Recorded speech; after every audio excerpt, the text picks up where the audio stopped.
I stood in the sunlit hallway of our apartment, my suitcase at my feet, while my husband's aunt, Grace, leaned against the doorway, a smug grin on her face. "Well, it seems your visit has run its course," she said, arms crossed as though she'd claimed a prize. A visit? In my own home, the one I had been paying for every single month with my own hard-earned money. I gripped the handle of my suitcase, not out of fear, but to steady the trembling of my hands. Grace's expression radiated triumph, like she had been waiting for this moment ever since she first moved in. I had married Daniel 3 years ago. He was gentle, charming, and had a knack for smoothing over conflicts rather than confronting them. When Grace's husband had left her, Daniel suggested she stay with us, just for a short while, until she got back on her feet. I hesitated but agreed. How could I turn family away? I assumed it would be temporary. At first, it was little things, small enough that I told myself I was imagining it. Grace would rearrange my throw pillows for better flow, move my favorite mugs to a higher shelf, or place my books upside down on the coffee table. She claimed she was helping, making space, just making things easier for everyone. I tried to remind myself it was temporary, that soon she would leave and I would have my home back. But the little things became daily intrusions, and daily intrusions became bold claims of authority.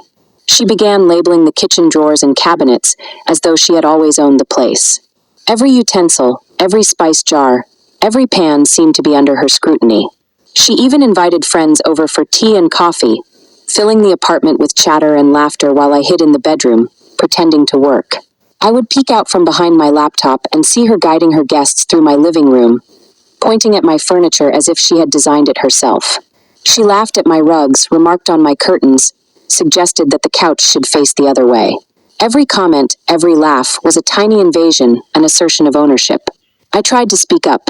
I told Daniel, "She's moving things around again. She's not respecting our home." He would give a small smile and say, "She's just settling in." He never reminded her whose home it really was. He never told her to stop. I began to realize that the most insidious betrayal wasn't Grace herself, but the silence of my husband. He refused to defend me, refused to protect the space that was mine. It was as though he had allowed her to slowly rewrite the rules of our home, erasing my authority, my comfort, and even my presence. One Saturday morning, I woke up to find her in my bedroom, just dusting, she said, though she was rifling through my dresser drawers. I asked her, as politely as I could manage, not to go through my things. She smiled sweetly and said, "Oh, don't be so sensitive, dear. We're family." Daniel dismissed my concerns each time I spoke up. "She's just settling in," he'd say, never once reminding her whose home it really was. I stayed silent too, letting her believe Daniel paid the rent. Confrontation seemed exhausting, and Daniel never encouraged it. But silence is a dangerous thing. It can be mistaken for permission. Grace began setting rules. No cooking past 8 p.m., no watching television after she went to bed, no shoes in the hallway, and she even criticized how much water I used in the shower. She once knocked on the bathroom door and shouted, "You've been in there too long." I was in the middle of washing my hair. When I tried to reclaim small bits of my space, like buying new cushions or putting up a painting I liked, she would move them, scoffing at my taste. "We don't need clutter," she'd say. The "we" was the part that stung the most. The tension thickened every day. Meals became awkward, conversations clipped. She'd serve herself first, then Daniel, and leave me the scraps. When we ran out of milk, she would remind me to pick some up on your way home from work, as if I were the hired help. One evening, Daniel came home late and tired. I brought him a plate of food, and before he could take a bite, Grace leaned over and said, "She doesn't season it enough. I told you she's not much of a cook." Daniel chuckled nervously and took a bite without defending me. The laugh was worse than silence, it was agreement. I began feeling like a guest in my own home. I'd retreat to the bedroom just to breathe. I stopped inviting friends over because I knew Grace would find a way to humiliate me in front of them. The apartment, once my safe haven, became a place of quiet suffocation. Grace's invasions grew more direct. She decided what I could cook and when. She criticized the smell of my meals, the noise I made in the kitchen. She set a rule that no cooking could happen past 8 in the evening. She complained about my water usage in the shower, my choice of towels, my bedtime routines. Even small things like where I sat or how I placed my laptop became a point of contention. She told me how I should live in my own home, and Daniel stayed quiet, nodding occasionally, as if my discomfort didn't exist. I began to dread coming home. My apartment, once a sanctuary, had become a gauntlet of rules, criticism, and control. I tiptoed around, careful not to disturb Grace or give her any reason to scold me. I hid in the bedroom for hours, pretending to work, while she hosted her friends and entertained in the living room that was still mine. I stopped inviting friends over. Even family visits became tense. I watched as she took over my home with a confidence that seemed impossible, daring me to challenge her. It was exhausting, both physically and mentally. I slept poorly, waking in the middle of the night with anxiety over what I might find rearranged or criticized the next day. I avoided cooking, avoided cleaning too thoroughly, avoided eye contact. I felt trapped, a prisoner in my own space. The most painful part was Daniel. He remained polite, courteous, and distant.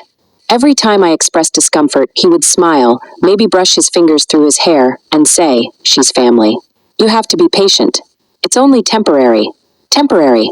The word had lost all meaning after months of her asserting power in our apartment. The breaking point came on a humid Thursday afternoon.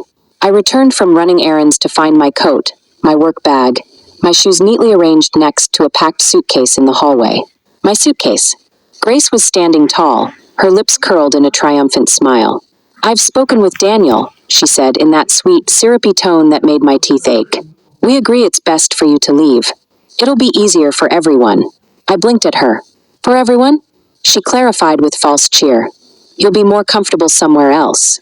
You're just not fitting in here." I wanted to laugh.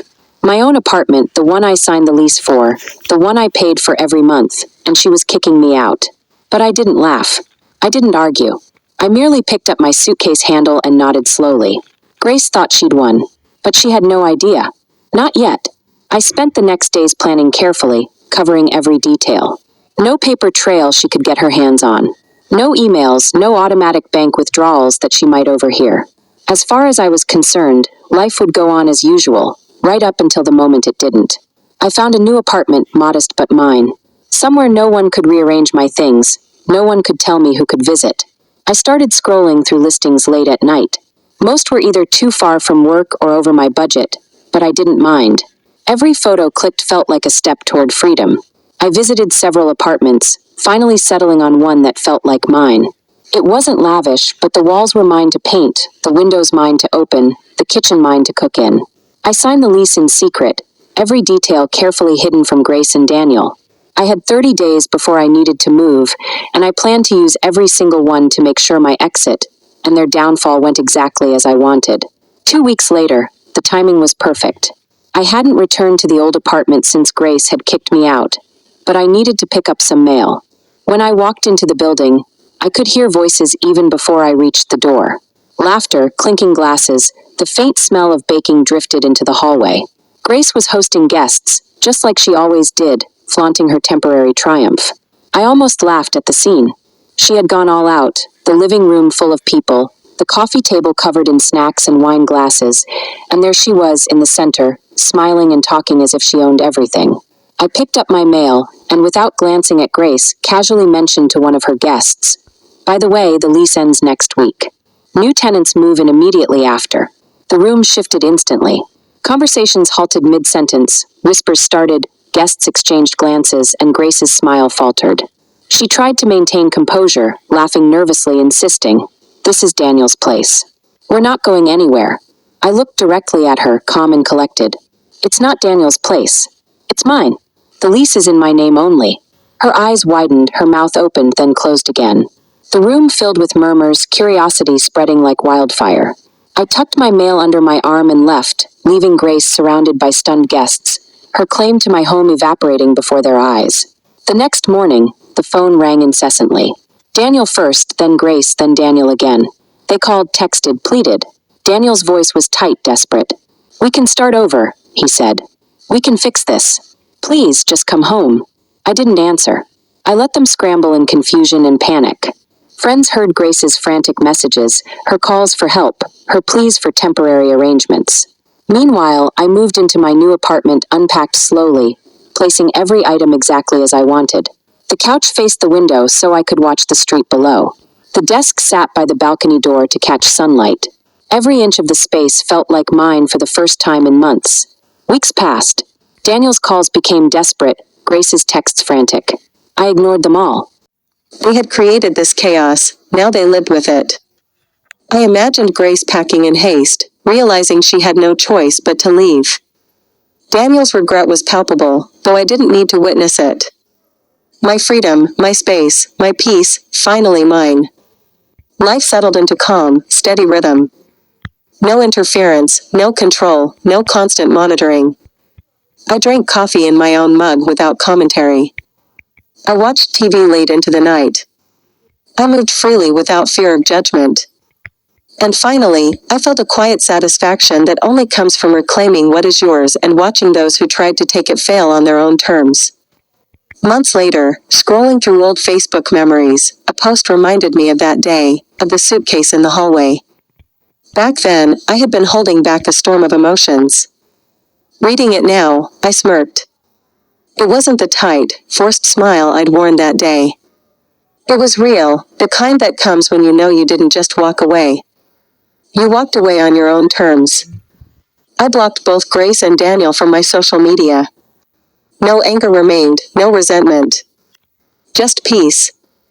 Now, the question lingers. Did Daniel make the right choice by staying silent, letting it all fall apart?